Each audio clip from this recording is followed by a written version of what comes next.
If you're considering using the TradeX app for trading, it's essential to understand its features, user experiences, and potential red flags. What is TradeX app?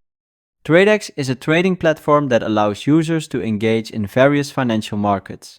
It offers features like real-time market data, advanced charting tools, and seamless order execution. The app is available on both Android and iOS platforms. User experience and feedback. User reviews for TradeX are mixed.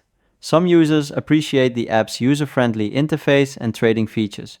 However, several users have reported issues such as withdrawal problems.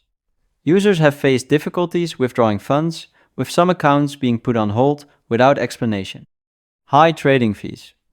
Reports indicate that trading fees can be exorbitantly high, sometimes exceeding 30% of the trading value. Account suspensions. There are instances where user accounts were suspended without clear reasons, leading to blocked funds. Regulatory and safety concerns. TradeX is not regulated by any major financial authority, which raises concerns about its legitimacy and the safety of user funds. Pros and cons. Pros: user-friendly interface, advanced trading tools. Cons: unregulated platform, reports of withdrawal issues, high trading fees, account suspensions without clear reasons. Is TradeX worth using?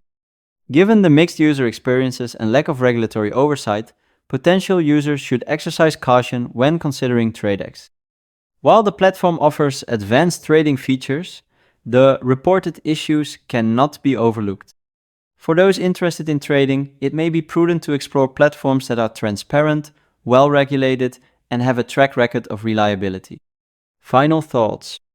While TradeX offers appealing trading features, the concerns raised by users and the lack of regulatory oversight suggest that users should proceed with caution. Always conduct thorough research and consider using platforms that are transparent and regulated to ensure the safety of your investment.